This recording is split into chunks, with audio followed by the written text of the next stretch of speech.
Okay. Good evening, everybody. I'd like to call this session, the Board of Revision, to order and begin by acknowledging that we are in Treaty 1 territory, the home and the traditional lands of the Ojibwe, Cree, and Dakota peoples, and the national homeland of the Red River Métis. Our drinking water comes from Shoal Lake 40 First Nations Treaty 3 territory. I'd like to begin by, as well as advising that my name is Harvey Diamond. I'm chairing this meeting. With me today is Robert Berlecki and Diane Knight. The City Assessment Department is represented by Matthew Baracus, and our Administrative Assistant is Nicole Carnegie. We will be hearing applications for revision of the assessment rules in accordance with the Municipal Assessment Act. The matters for which revision have been requested are described in each application, and we will limit discussion to those matters. The statements that are made at this hearing are sworn testimony, and anyone speaking to those matters must be sworn in. Be advised the comparisons of assessments of properties are not considered as evidenced by the Board of Revision of market value.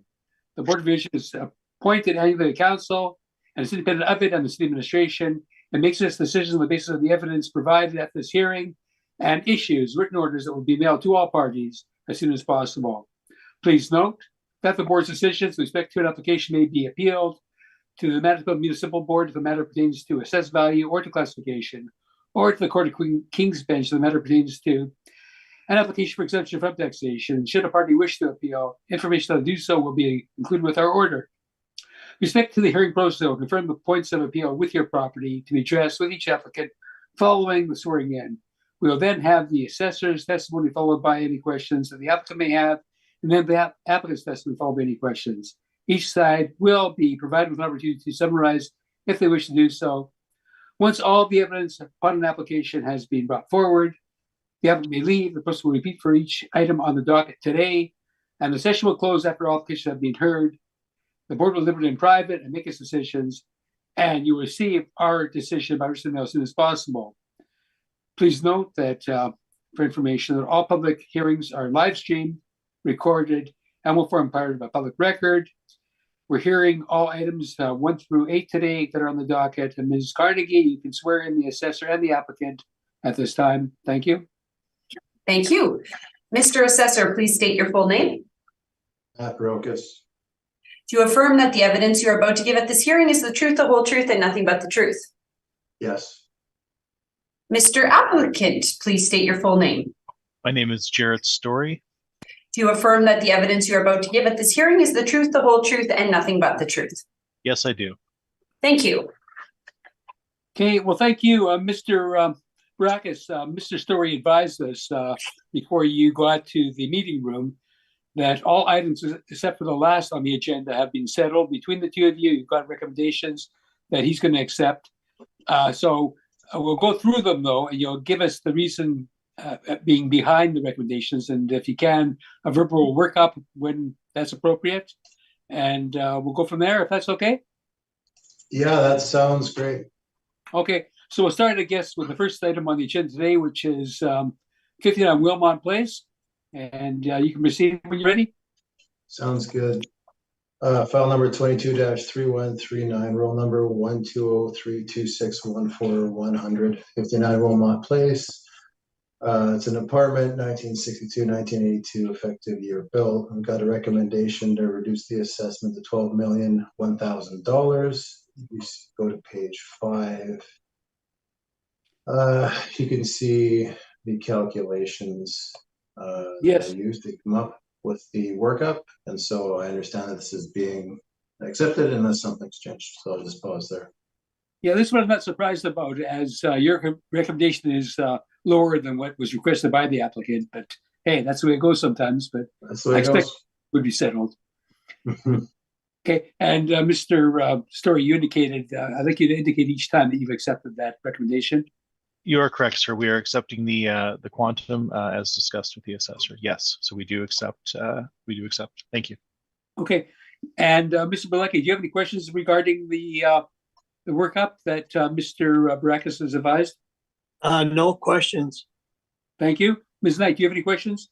I do not, thanks. And I don't either, so thank you very much. So we'll confirm then that there is a recommendation that's been accepted by the applicant for $12,100,000. Okay. Sorry, sir. It's $12,001,000. Just Oh, it's only 1,000. I'm sorry, you're right. thank you. And I did know that because that's what I had down from the recommendation that I saw before.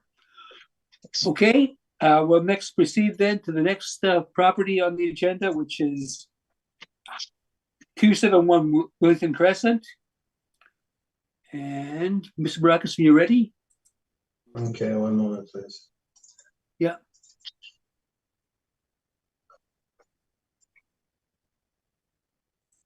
Okay, file number 22-2440, roll number 1202255, 2,271 Wellington Crescent.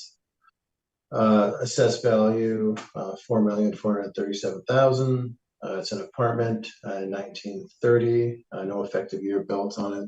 The applicant and I discussed this ahead of time.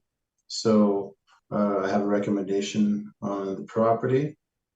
Okay. So for the recommendation of making the value is $4,136,000.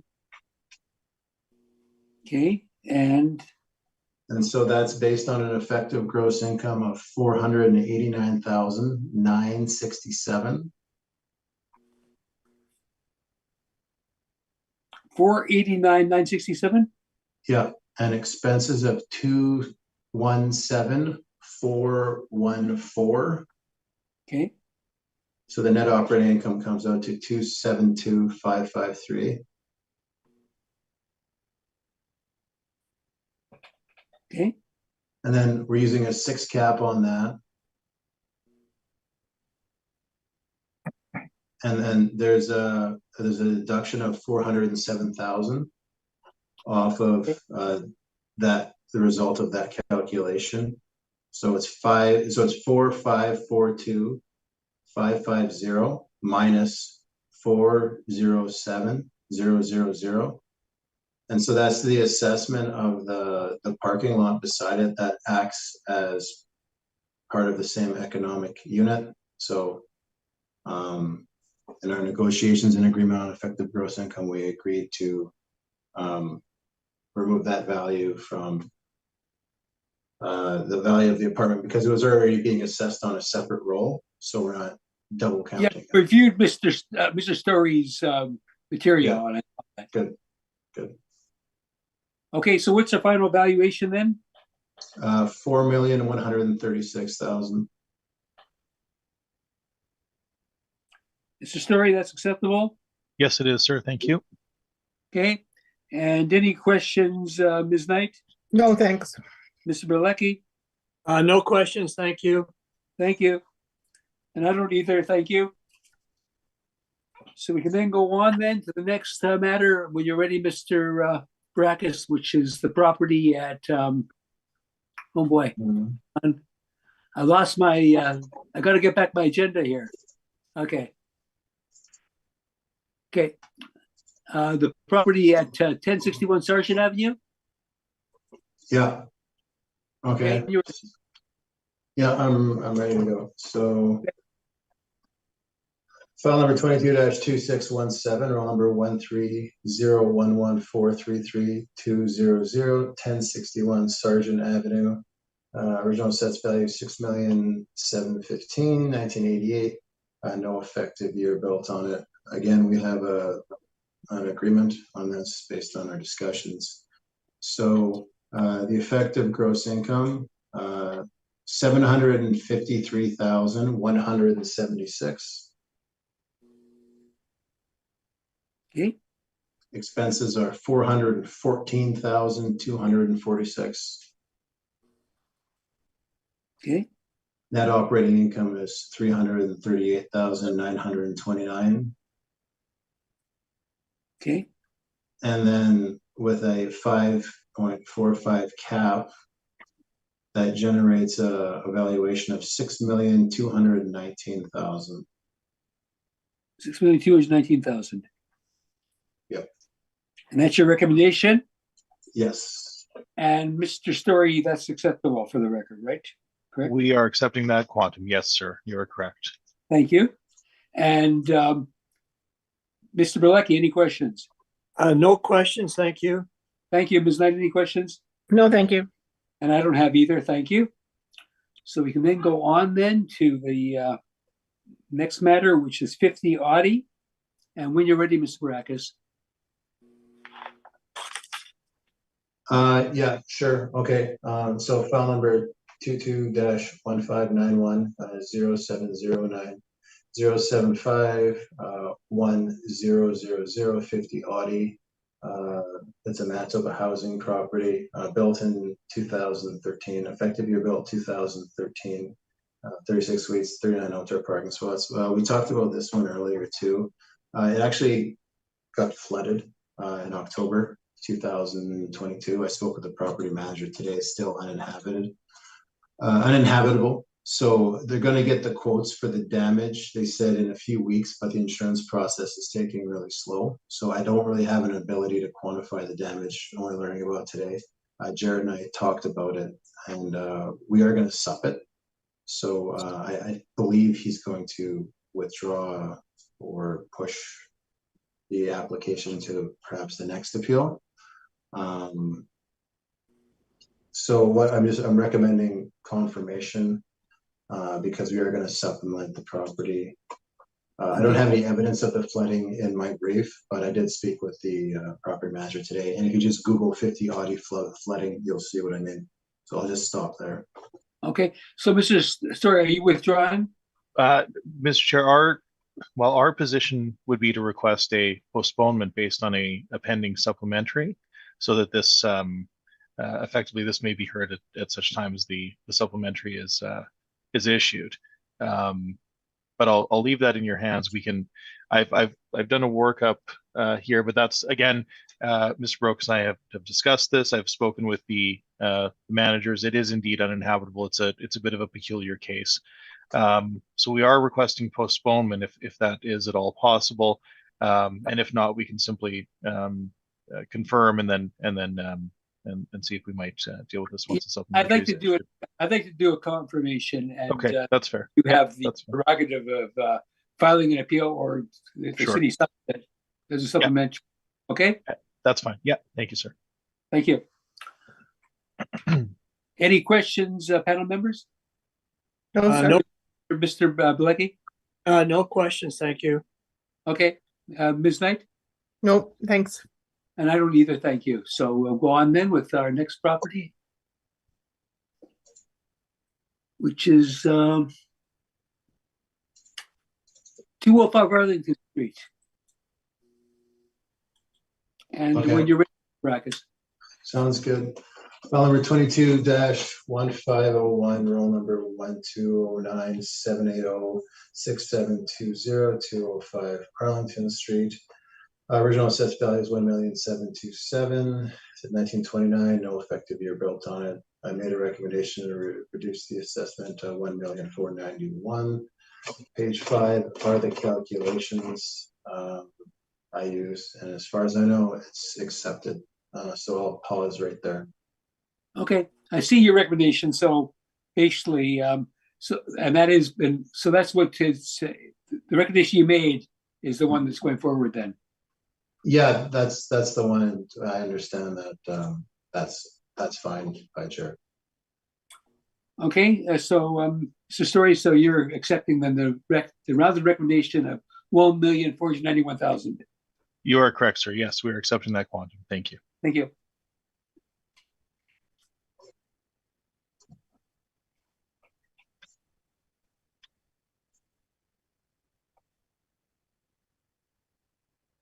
Okay, that takes us to 880 Arlington. When you're ready, Mr. Barakis.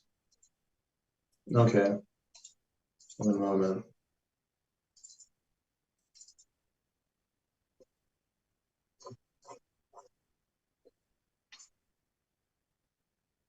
Okay, so file number 22-2339. Roll number 13030753500 80 Arlington Street. 1973. No effective age on it. It's got 121 suites. It's got very little outdoor parking comparatively. 10 stalls. They've always been good handing information in on page 2. See subject sale history here. There was a sale between Manitoba Housing and Arlington House, the current owner. 9,240,000. There was an appraisal done on this property by Altus for that valuation, which is a lot higher than what we are showing right here. They used a much lower cap rate. They used a 3.5 cap rate compared to their cap rate on their workup today. Income value summary, page 3, 95 bachelor, 21 bedroom, 1 2-bedroom, 116 total units, average monthly rent 66320. You can see our modeled workup here as it appears with a 5 3/4 cap. 55.67% expense ratio. Rent comparables are found on page 4. You can see if falls at the lower end of the market here. And we got our cap rate sale evidence on page 5. I know you all have seen this, so I won't torch you by going through it blow by blow. These are some examples of some sales that I found on a 3-year basis, stabilizing their income and expenses up to the sale date, calculated a cap rate, arm's length sales. I know you're acquainted with them, so I won't belabor the point. The range is mostly from 4 3/4 up to 5 3/4. On the next page of 20th and 8th percentile, ranges from 4.8 to 5.6. So we're pretty much in parallel with that. Municipal Act excerpts on page 7. We've got the picture of the exterior of the property on page 8 here. And then page 9 shows there was some work, because the physical date we're looking at is January 1st, 2021. This would be relevant even though it did happen after the financial market reference date. So the replacement of windows, waterproofing, roof opening, new jam. So they spent about $634,000. This Arlington House, this new owner, after they purchased it. Page 10 shows another permit, replacement of the air conditioner, evaporator coil, electrical, $65,000. And then they did some more work here in 2019 for $250,000. Existing kitchen and apartment, removal of exterior windows, replace infill spandrel panels. I'm not sure what those are. Framing, new ceiling tiles, new range hood. So it looks like they did a bunch of work as well after the property, the registered sale of the property in March of 2019. Then we got the mailers. So this property is subsidized, so we just go to market with it. Just went with the model. That's my evidence. Thank you. Thank you. Any questions, Mr. Story? I just have a few, Mr. Chair, and I promise to be expedient. Just very quickly, and I think I'll leave most of my comments from my presentation, but Mr. Barocas, you're talking about that sale, or you included it here, but we can agree indeed that that was between related parties. Is that correct? Yeah. Okay. Well, I think they're both not-for-profits. Well, okay. So just so we're clear, are you aware then that prior to the sale, it was owned by Manitoba Housing, but it was sponsor managed by Bethania, and that's the group who runs Arlington House? Yeah. So that makes sense to me. Okay, that's fine. Just to clear that up. And we can agree, of course, that this is what we'll call a retirement home, correct? Yeah. Okay, and we can agree, I think, as well, that this property has some common area that would be atypical of market apartments. It has sort of let's say, an institutional type flair, shall we say? Is that fair to say? I mean, I haven't inspected it. Okay. I'm just reading the appraisal, the Altus appraisal here. Small open concept kitchen, living room, private washer, mechanical system. Okay. I'll take your word for it. Okay. All right. And just very quickly, also on page 4, gross area per unit. It's very low at 563, but that would indeed be lower if we removed the common area, correct? Yeah, it would be lower for all the comparables. But if But this one has a greater area, greater common area, then they would have a bigger effect on the gross floor area per unit. all right, none of these other apartments though that you're showing here are seniors houses though, right? Yeah, that's Okay. correct.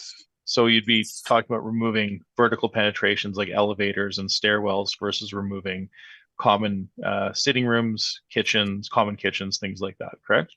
Yeah. Okay. Okay.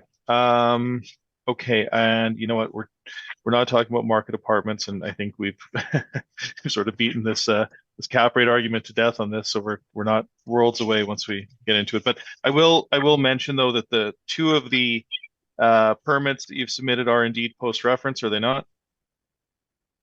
In terms of the date, but I put them in respect to the work that was physically undertaken on the apartment prior to our physical reference Okay. date. Mr. Story, that would have an effect on what the property is like today. Our reference date is in 2021, but it's to show the property as it stands today. Yeah. No, I'm aware of that. So the those- work are relevant. Okay, that's Okay. fine. Those are my questions. I'll leave that there. Thank you. Okay. Any questions, Mr. Bilecki? I have to say I missed the final recommended value. There is no recommended value. We have an assessed value that is the assessor wants to maintain here. Okay, I'm sorry. Then I missed. That's fine. So do you have any questions? Done. Thank you. Okay, thank you. Ms. Knight, do you have any questions? Yeah, I do have a couple of questions. One, you said you hadn't visited the place, but do you have pictures from previous assessments of the interior? I do not. I just have Okay, exterior photos. so is this like assisted living where it's common eating, or is it more like a nursing home type setting? What Mr. Story said something about institutional setting, so that's why I'm wondering. They sleep in their own room, but they go down to eat together with nurses around all the time?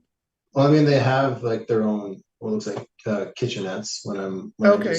I Googled I just typed in 880 Arlington to Google now quick. Seniors community has 116 suites that offer a variety of housing options, including independent living, assisted living, and supporting housing. So it looks like there's a kind of all three in there. Okay. Yeah. Okay, and then you made mention to appraisal done for the purchase that Altus did. The vendor, Altus did the appraisal on the sale, and then the vendor gave us the appraisal. And what was the cap rate used on the appraisal? 3.5. Okay, thank you. That's my questions. Thanks. Thank you, Ms. Knight. And I don't have any further questions. So, Mr. Story, you can go ahead. Yes, thank you very much. Okay, so we are at the corner of Arlington and Notre Dame. So this is the Daniel McIntyre neighborhood. This is very close proximity to what we'll call the West Alexander neighborhood. It's 11 stories. It's built in 1973. It is indeed purpose-built as a seniors housing building. It was originally tied to the First Mennonite Church, which is right around the corner. Initially, there were two buildings, and now that is the genesis of this property. It was previously owned by Manitoba Housing. It was then sold to the sponsor manager. Now, there's been some mention of this appraisal, but I don't have it in evidence. It's certainly my understanding or my recollection from the last cycle is that there was some work to be done as well. So I wouldn't suggest that value would be typical of market, and I don't think that the model is suggesting that either.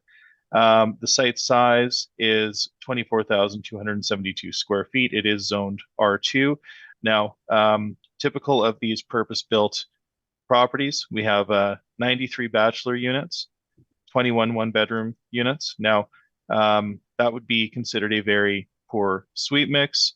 The suites are also very small. Only some of the units have full kitchens, while only some are equipped with what we'll call small kitchenettes. So they don't have stoves, and that's not atypical of some seniors housing. They're not individually metered, of course, and our typical residential amenities are well, we'll say they're removed from this area. I'm going to suggest to you, Mr. Chair, that this is a inferior location. We have some locational issues. Now, the initial cap rate of 6.75, I believe, is too high. We do have a number of issues to deal with. Our baseline, if this were a market apartment in a good location, we would probably be talking about a 5.5, but we have a dismal, quite frankly, parking ratio. We have a suite size and mix that is not in step with market desires. And just to be very clear, Mr. Chair, the bachelor suites in this property are 367 square feet. Those are tiny. Some of the one bedrooms are 490 square feet. Now, for a one bedroom, I'm going to suggest to you that's pretty small. Now, and this property also does have, as I mentioned, a history of being rent geared to income or social housing. So there's no history of economic profit here. So reviewing the permits, reviewing the work that's been done, viewing this property, viewing the interior, we feel comfortable that it does pose we'll call it a riskier investment opportunity. If somebody were to bring it to we'll call a market standard, a great deal of work would indeed have to be done. So we're comfortable at a 6.25 in this case, and that does give us a value that makes sense from our perspective, which leads to we're not disagreeing with the NOI. We don't have many years of statements. You may find that the expenses in a property such as this may be high. Clearly, the actual rent is going to be exceptionally low, and that speaks to our position that this should be the risk should be put in the cap. In 2020, we capped the expenses at 65%. In this scenario, we are suggesting that if we are to accept the net operating income generated by the model, and if those rents are indeed commensurate with a factor of CMHC rents, that's fine, but we do have to recognize an elevated degree of risk for this property. So with a 6.25 cap, as per my adjustment, I come to a value of $6,338,000. Again, that's $6,338,000, and this is we're going to talk about the location, the lack of parking, the poor suite mix, and the fact that we do have a supported seniors housing complex.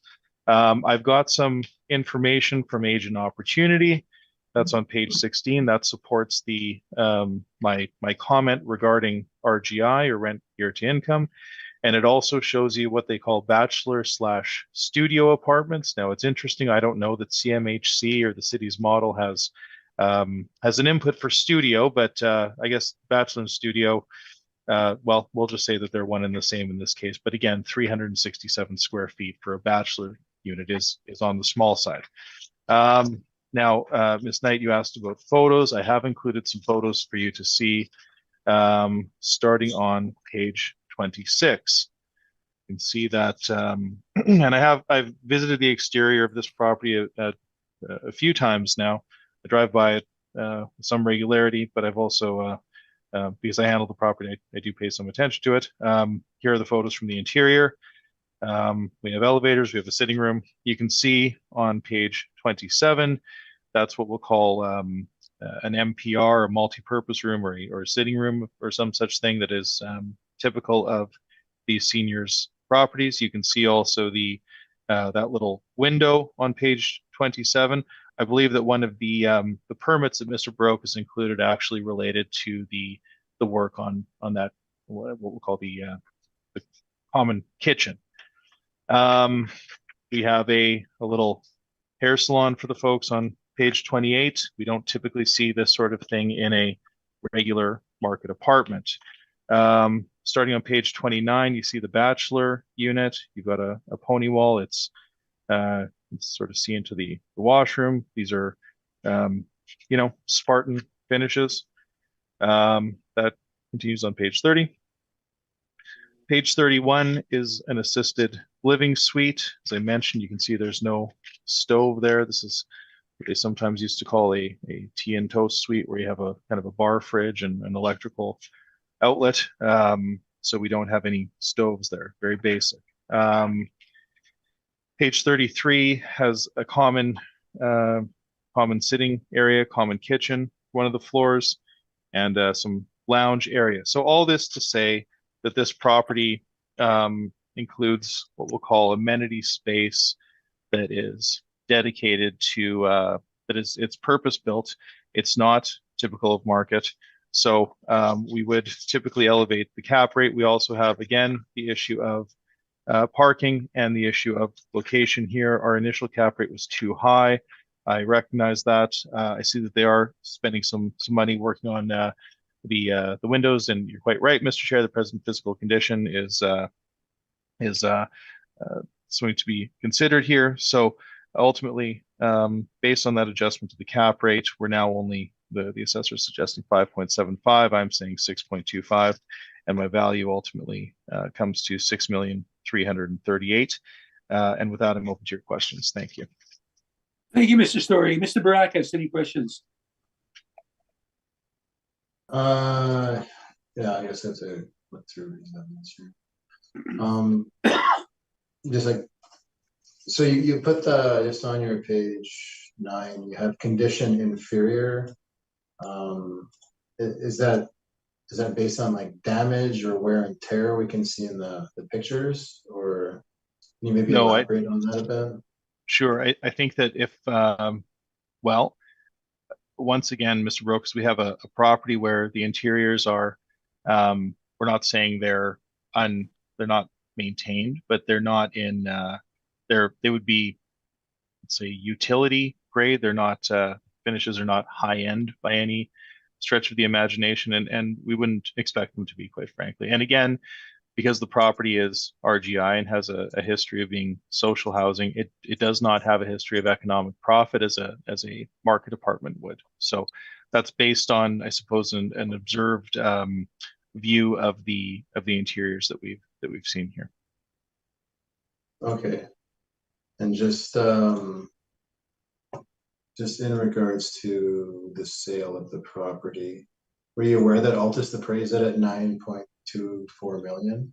Yeah. So once again, we have no appraisal in evidence here, and if you're suggesting that was a market appraisal, I'm going to suggest it likely wasn't. And from my recollection, there was some other component to that. And you're certainly not suggesting this property is worth $9 million, and neither am I. So without that in evidence and without that to review, I think that's simply speculation at this point. So I don't know the details and I can't speak to them. Well, Mr. Story, it isn't verbal evidence right now. I'll just do those are my questions, but I just like a little summary at the end if possible. Thank you. Okay, I'll give you both an opportunity summing up at the end. Yeah. Mr. Bilecki, do you have any questions of Mr. Story? No questions, thank you.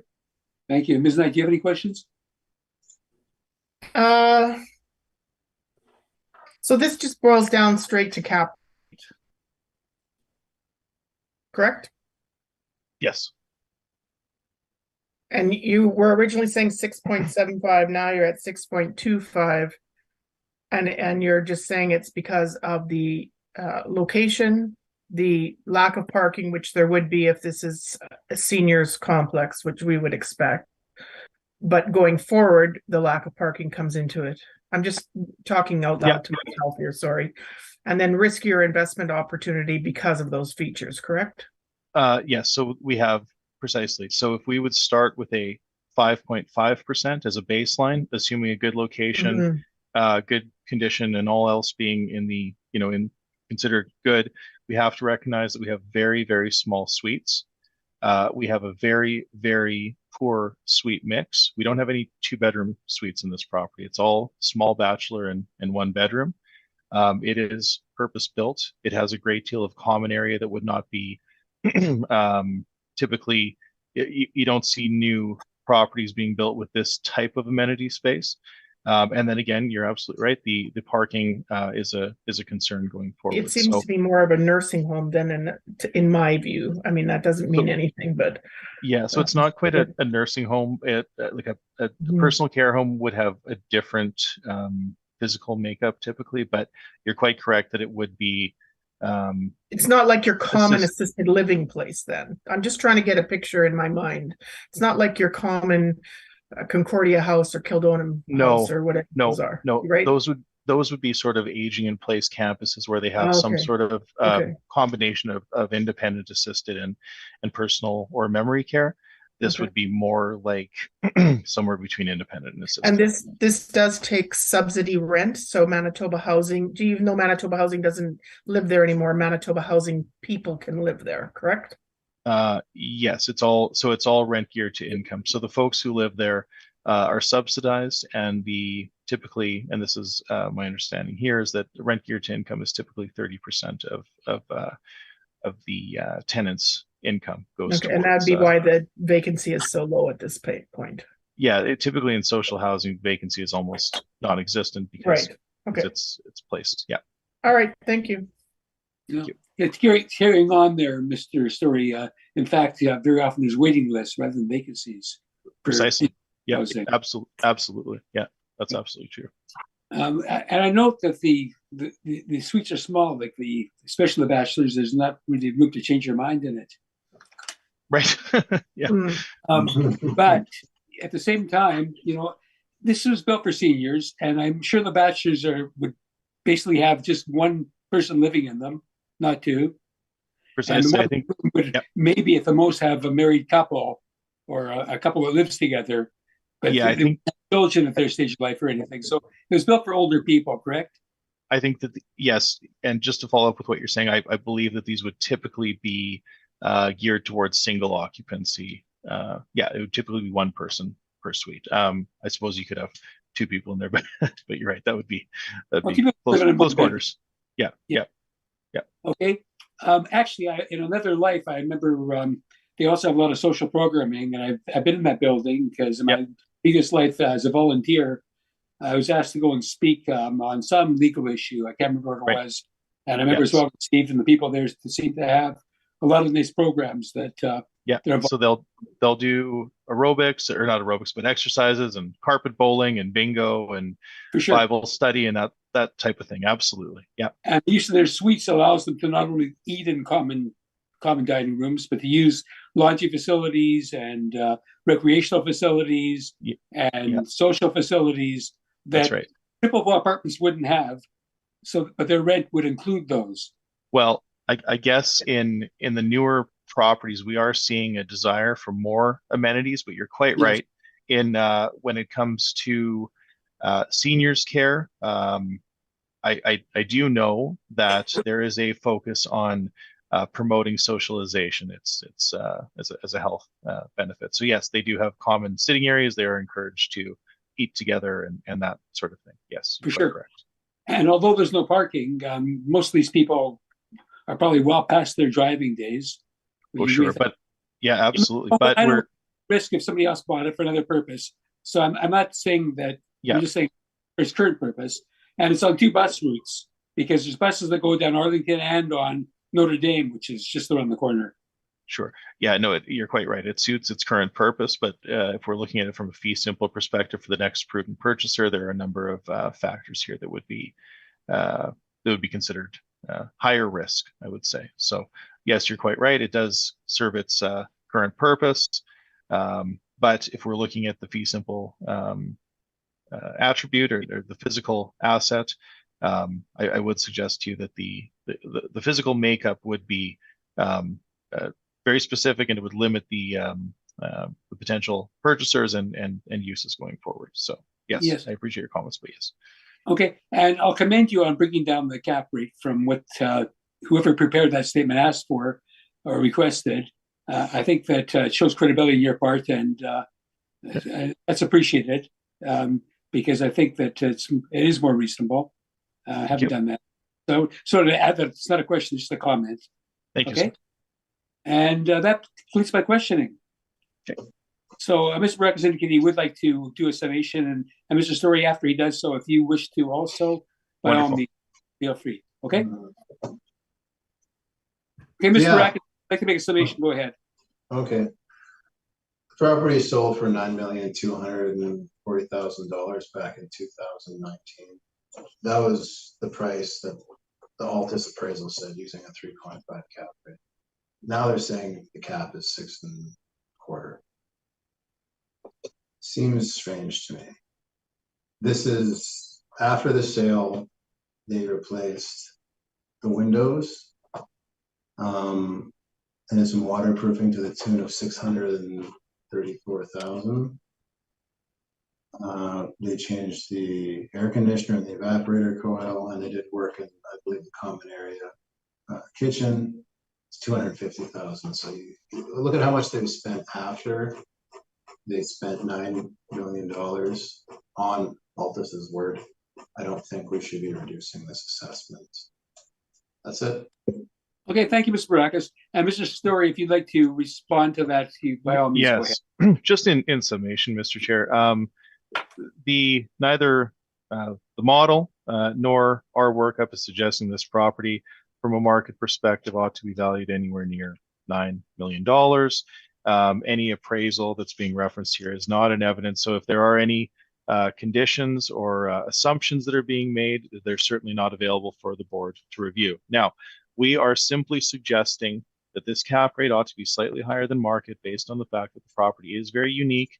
It is very specialized, and it does have some challenges, location being one of them, parking being another, suite size and suite mix being the other.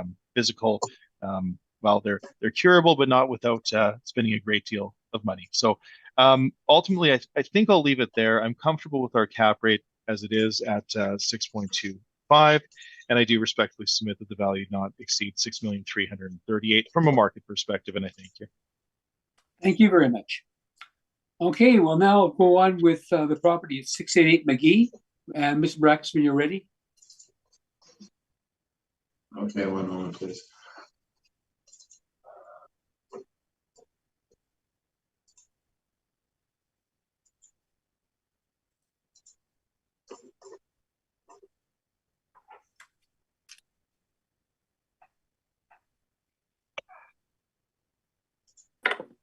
Sorry, we have a deal on this one. I just want to make sure I have the figures right before I start saying things. Take your time. You know what? We've saved a lot of time today with all your recommendations, so no rush. Okay, one moment. Going up here.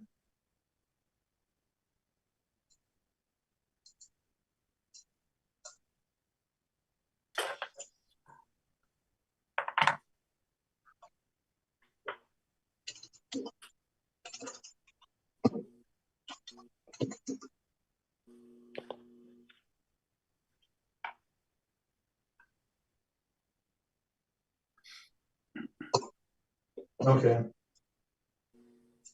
Bring my brief up.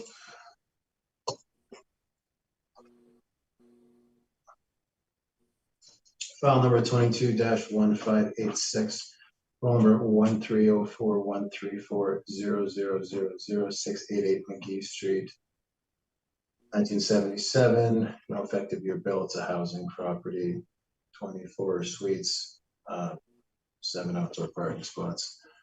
We've got a recommendation on this property.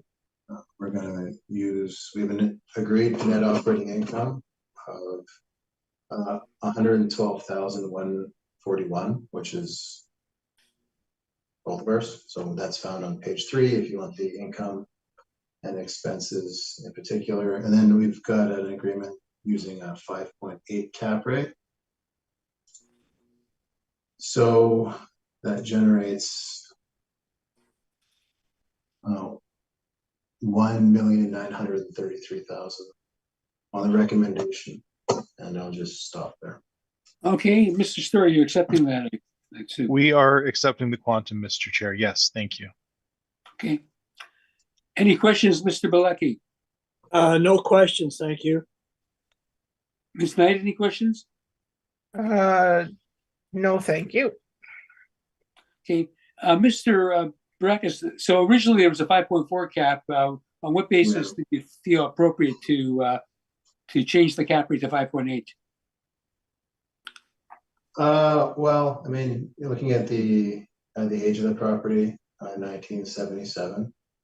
Looking at the area the property's in, it's on McGee Street, so not the most attractive area to rent in. I also looked at historical decisions on the property. I know we're not supposed to do that or talk about them, but I do have a look at that before I make these decisions. There's also pictures on the outside, beginning on page 9.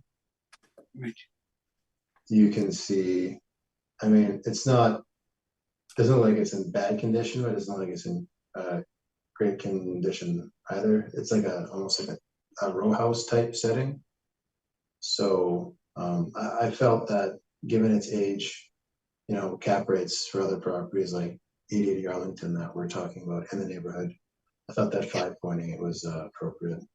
Okay, fair. It's not a typical apartment building. I can see that. Okay, well, thank you. Definitely. Okay, so that completes that matter then, and we can go on with the last on the agenda, which is 790 Wilton Avenue. And again, Mr. Barakas, when you're ready. Yeah. Okay. So, let's see.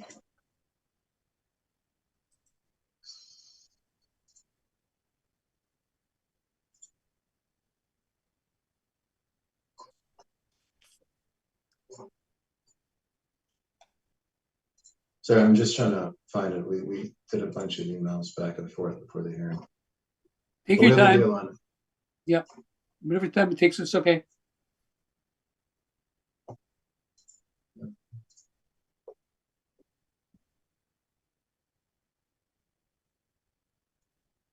Okay.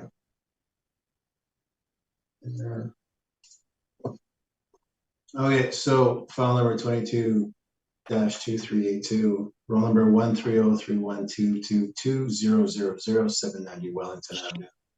Original assessed value is $5,143,000, 1979, built in 1979, so we don't have any effective age on it. 68 suites, 12 outdoor parking on this one. So again, we're in the same area as we were before. There's no Wellington Crescent. This is like Wellington Avenue. So we have a recommendation. So the effective gross income is 600,480.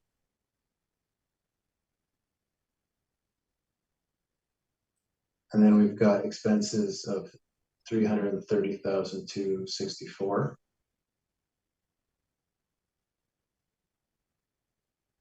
And a net operating income of 270,216. So with our 5 3/4 cap rate, keeping consistent with 80 Arlington, keeping consistent with McGee, we've got $4,699,000 rounded. Okay. And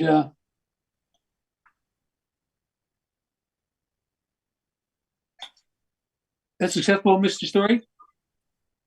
Yes, it is, Mr. Chair. We accept the quantum. Thank you. Though I will point out it is not it's not quite like 880 Arlington. I noticed the assessor's comment, but I'll leave that be. It's a little different, but yes, we are accepting 4,669,000 based on those parameters. You're saying it's the final result. Okay. Yep, precisely. Any questions, Mr. Bilecki? No questions, thank you. Ms. Knight, any questions? No, thank you.